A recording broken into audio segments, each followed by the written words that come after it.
Hello students, आइए बच्चों, आज हम आपको हिंदी ग्रामर में पढ़ाएंगे अविकारी शब्द या अव्यय। अविकारी शब्द को ही हम अव्यय कहते हैं।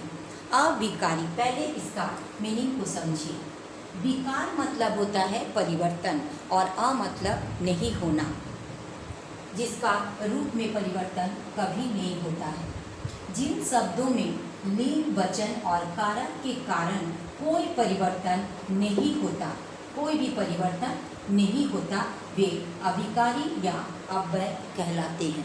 यानी लिंग, वचन और कारक के कारण जिन शब्दों में कोई भी परिवर्तन नहीं होता है, वही होता है अविकारी या अव्यय।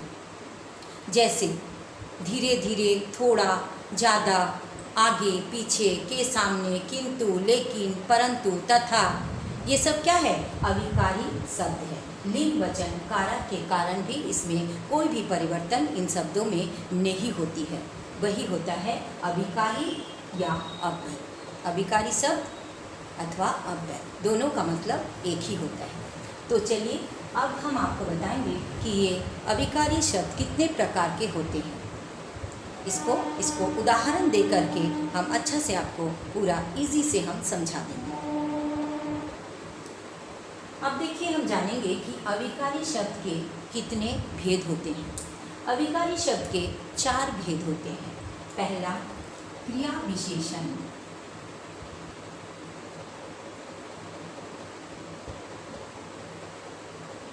क्रिया विशेषण। दूसरा, संबंध बोधक। संबंध बोधक। तीसरा, समुच्चय बोधक।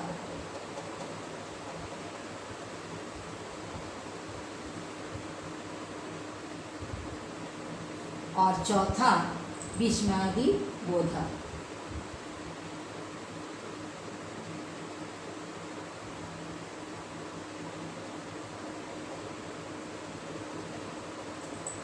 तो बच्चों, अविकारी शब्द के कितने भेद हुआ? 4 भेद। पहला, क्रिया विशेषण। दूसरा, संबंध बोधक। तीसरा, समुच्चय बोधक। और चौथा, विस्मयादि बोधक। अब चलिए एक एक करके आपको हम समझाएंगे, उदाहरण के साथ एकदम इजी से आपको हम समझा देंगे। सबसे पहले बच्चों देखिए, क्रिया विशेषण। जो अविकारी शब्द क्रिया की विशेषता को बताएगा वो हो जाएगा क्रिया विशेषण। जैसे बच्चों, इसके आगे का वीडियो में मैंने विशेषण चैप्टर को पढ़ाए हैं। विशेषण क्या होता है? जब कोई संज्ञा या सर्वनाम की विशेषता को बताएगा तो वो हो जाएगा सिर्फ विशेषण। जैसे राम अच्छा लड़का है, तो यहाँ अच्छा क्या हो गया? विशेषण। लेकिन ये क्रिया विशेषण नहीं हो सकता। बच्चों, यहाँ आपको ध्यान देना है, क्रिया विशेषण यानी कि क्रिया जोड़ विशेषण। क्रिया होना जरूरी है और उसमें विशेषता को बताएगा। जैसे राम धीरे धीरे चलता है, तो यहाँ पर चलता है, ये क्या हो गया? चलता है क्रिया, और उसकी विशेषता क्या बोला कि वो धीरे धीरे हो गया उसका विशेषता। यानी क्रिया विशेषण में हमें ध्यान देना है कि उसमें क्या होना चाहिए? क्रिया का होना चाहिए। अगर क्रिया नहीं रहेगा और सिर्फ विशेषता बताएगा तो वो क्रिया विशेषण का उदाहरण नहीं हो सकता। जैसे उदाहरण देते हैं। उदाहरण,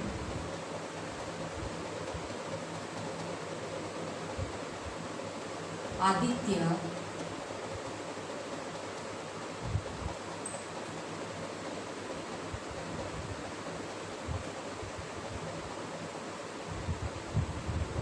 ध्यानपूर्वक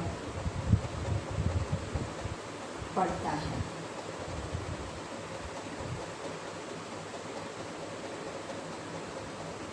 आदित्य ध्यानपूर्वक पढ़ता है। मोहन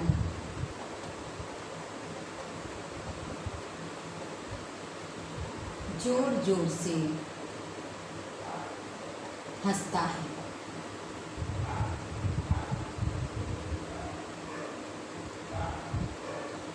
यहाँ फर्स्ट उदाहरण में देखिए बच्चों, आदित्य ध्यानपूर्वक पढ़ता है। तो यहाँ पर क्रिया क्या हो गया? पढ़ता है। ये क्या है? क्रिया। और वो कैसे पढ़ता है? ध्यानपूर्वक। ये उसकी विशेषता हो गया है, इसलिए ये क्रिया विशेषण का उदाहरण है। नेक्स्ट देखिए, मोहन जोर जोर से हंसता है। ये हंसता क्या हो गया? क्रिया। और वो कैसे हंसता है? जोर जोर से हंसता है, यानी जोर जोर हो गया उसका विशेषता। यानी यहाँ पर क्रिया भी है और उसका विशेषता को भी बताया जा रहा है, तब ये क्रिया विशेषण का उदाहरण हो गया। अब बच्चों आइए आपको हम बताते हैं कि ये जो क्रिया विशेषण आपको समझाए, इसका भी भेद होता है। तो क्रिया विशेषण के 4 भेद होते हैं। कितने भेद होते हैं? 4 भेद होते हैं। क्या क्या? पहला, रीतिवाचक क्रिया विशेषण। दूसरा, कालवाचक क्रिया विशेषण।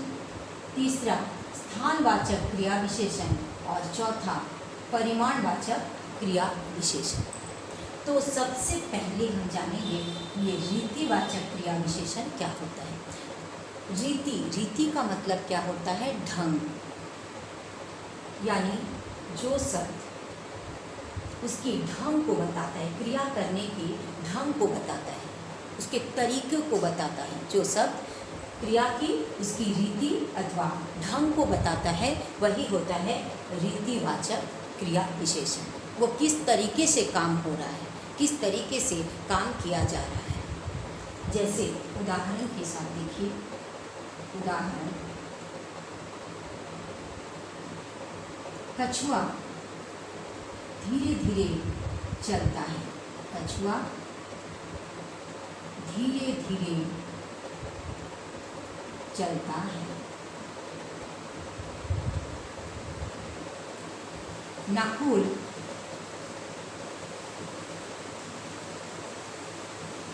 बहुत बोलता है। नकुल बहुत बोलता है। यहाँ पर देखिए, ये जो धीरे धीरे, ये क्या है? रीतिवाचक क्रिया विशेषण है, क्योंकि ये जो क्रिया है उसकी मेनर को बता रहा। चलता है क्या है? क्रिया है, क्रिया है। और उसका रीति को बता रहा है कि कछुआ कैसे चलता है? धीरे धीरे। यहाँ रीति का पता चल रहा है, यानी ढंग का पता चल रहा, तो ये रीतिवाचक क्रिया विशेषण है। नकुल बहुत बोलता है। बोलता है क्या है? क्रिया है। और बहुत क्या है? उसका रीति है, उसका ढंग बता रहा है कि वो बहुत बोलता है। तो ये रीति है, यानी क्रिया की विशेषता बता रहा, और ये रीतिवाचक क्रिया विशेषण का उदाहरण है। जब भी आपको कोई भी उदाहरण में उसका रीति या उसका मेनर को बताएगा, ढंग को बताएगा, और उसमें क्रिया रहेगा, तो वो हो जाएगा रीतिवाचक क्रिया विशेषण। अब चलिए नेक्स्ट आपको बताते हैं कालवाचक क्रिया विशेषण क्या होता है। अब नेक्स्ट हम पढ़ेंगे कालवाचक। काल का मतलब क्या होता है बच्चों? काल का मतलब होता है समय। जो क्रिया उसकी समय को बोध कराता है, कोई भी काम होने का या करने के समय का बोध कराएगा, वो हो जाएगा कालवाचक। वो क्या हो जाएगा? कालवाचक क्रिया विशेषण। जैसे उदाहरण, कालवाचक का उदाहरण,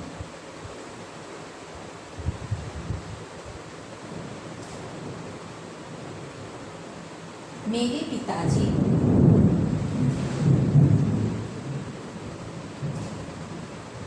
पिताजी कल आएंगे। मेरे पिताजी कल आएंगे। यहाँ पर समय का बोध करा रहा है, यानी काल का मतलब ही होता है समय। यहाँ पर क्रिया भी है, आएंगे। आएंगे क्या है? क्रिया है। और यहाँ कब आएंगे? कल आएंगे। कल, यानी यहाँ पर समय का बोध करा रहा है, यानी ये कालवाचक क्रिया विशेषण का उदाहरण है। तो बच्चों, जब भी आपको समय का बोध कराएगा तो वो हो जाएगा कालवाचक क्रिया विशेषण। नेक्स्ट हम देखेंगे स्थानवाचक क्रिया विशेषण। अब नेक्स्ट बच्चों देखिए स्थानवाचक। स्थानवाचक क्रिया विशेषण क्या होता है? जो सब क्रिया की होने या करने की स्थान का बोध कराता है। देखिए बच्चों, यहाँ पर स्थान लिखा है, यानी स्थान का बोध कराएगा। जो सब क्रिया की होने या करने की स्थान का बोध कराता है वो स्थानवाचक क्रिया विशेषण होता है। जैसे यहाँ काल था तो काल का मतलब होता है समय। आप ये जो इसका भेद है, इसी से आप परिभाषा और उदाहरण सब समझ लेंगे। यहाँ पर देखिए रीति था, रीति का मतलब ढंग, मैनर होता है। तो जब भी कोई काम करने का तरीका को बताएगा तो आप समझ लीजिएगा उदाहरण से कि ये रीतिवाचक क्रिया विशेषण है। यहाँ पर देखिए काल दिया था, काल का मतलब क्या होता है? समय होता है। जब भी कोई भी क्रिया में समय का बोध कराएगा तो वो हो जाएगा कालवाचक क्रिया विशेषण। और अब हम स्थानवाचक पढ़ रहे हैं, तो जब कोई भी क्रिया में कोई भी क्रिया होने या करने का उसका स्थान का बोध कराएगा तब वो हो जाएगा स्थानवाचक क्रिया विशेषण। जैसे स्थानवाचक क्रिया विशेषण का उदाहरण ले लीजिए। उदाहरण, मोहन घर के अंदर बैठा है।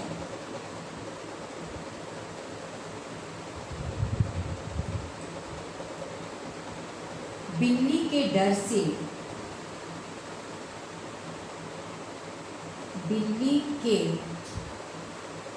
डर से चूहा इधर उधर दौड़ने लगा।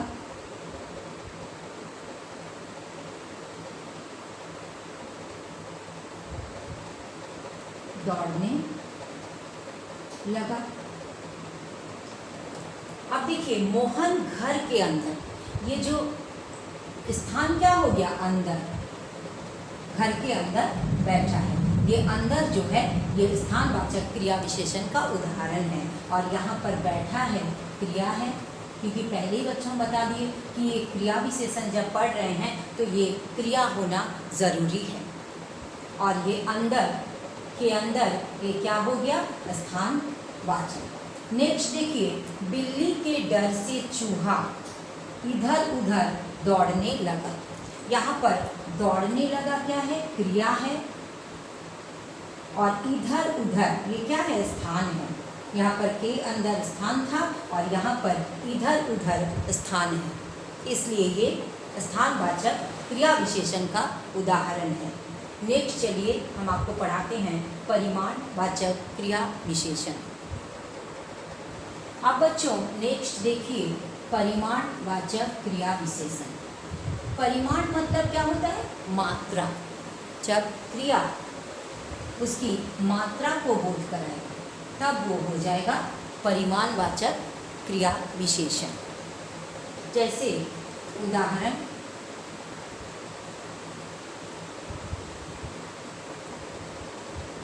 परिमाणवाचक का उदाहरण, इस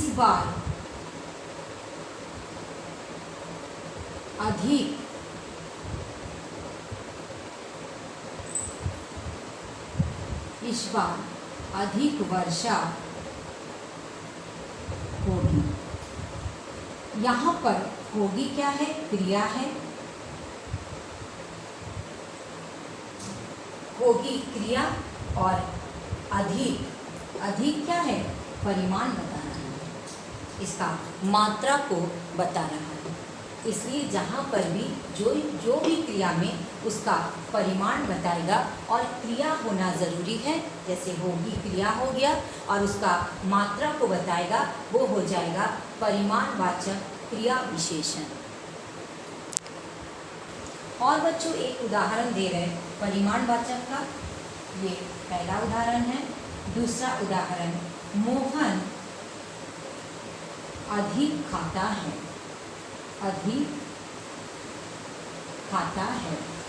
मोहन अधिक खाता है। यहाँ पर क्रिया क्या है? खाता है। ये क्रिया हो गया, क्योंकि ये क्रिया विशेषण हम पढ़ रहे हैं, इसलिए बच्चों बार बार हम बोले कि क्रिया का होना ज़रूरी है। और ये अधिक क्या है? उसका परिमाण को बता रहा है, यानी उसकी मात्रा को बता रहा है। वो कितना खा रहा है? अधिक खा रहा है, इसलिए ये परिमाणवाचक क्रिया विशेषण का उदाहरण है। अब बच्चों देखिए, सेकंड हम पढ़ेंगे संबंध बोधक क्रिया विशेषण, यानी जो शब्द संज्ञा और सर्वनाम के साथ लगकर उनका संबंध वाक्य के अन्य शब्द के साथ बताते हैं, यानी जो शब्द संज्ञा या सर्वनाम के साथ लग करके उसका संबंध वाक्य के अन्य शब्द के साथ बताएगा, वो होगा संबंध बोधक। जैसे देखिए उदाहरण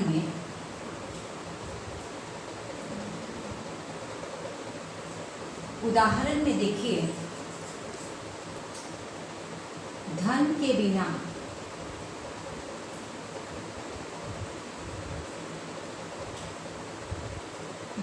बिना कुछ संभव नहीं।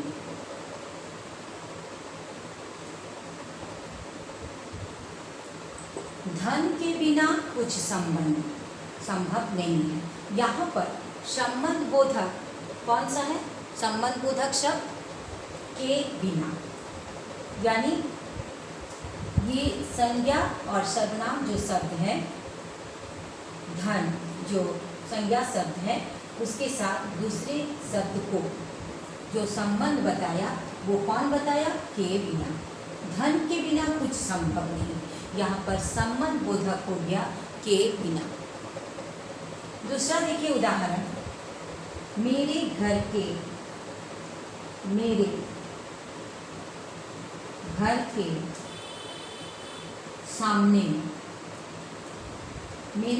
के सामने मंदिर है।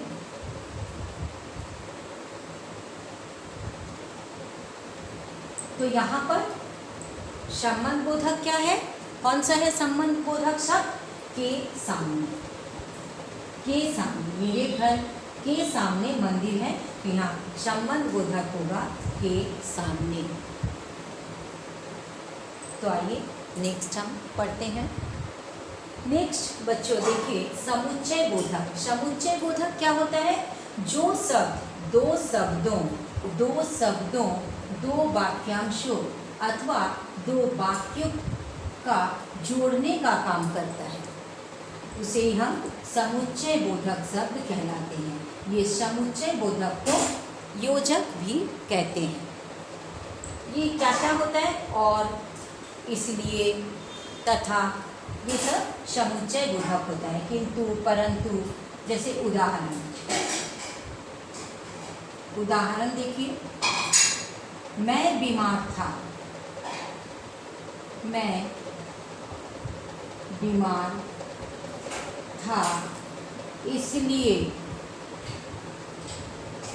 इसलिए विद्यालय नहीं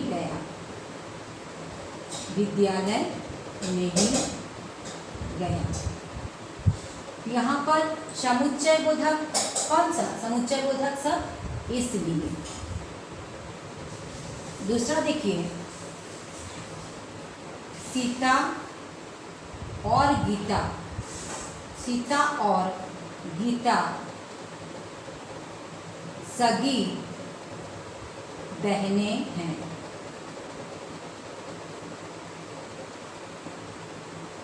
सीता और गीता सगी बहनें हैं। यहाँ पर और समुच्चय बोधक क्या है? और। अब बच्चों लास्ट देखिए विस्मयादि बोधक। वे सब जिनसे हर्ष, खुशी, शोक, दुख, विस्मय, आश्चर्य, घृणा करना, लज्जा होना, क्रोध, स्वीकृति आदि भाव प्रकट हो, उन्हें ही क्या कहते हैं? विस्मयादि बोधक कहते हैं। और विस्मयादि बोधक का चिन्ह क्या होता है? ऐसे उसका चिन्ह है। ये चिन्ह देख के ही आप समझ जाओगे कि ये विस्मयादि बोधक है। चलिए उदाहरण के साथ समझाते हैं।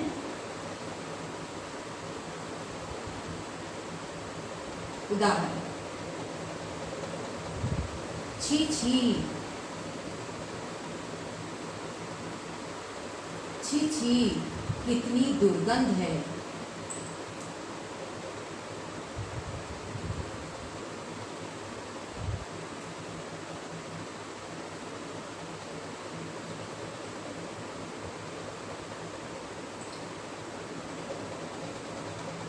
छी छी, ये जो छी छी है ये क्या है, विषमादी बोधक है।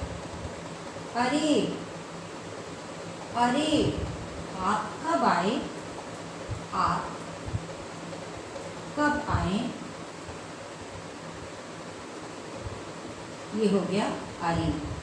शाबाश, तुमने कक्षा में प्रथम लाया। तो ये सब होता है विषमादी बोधक।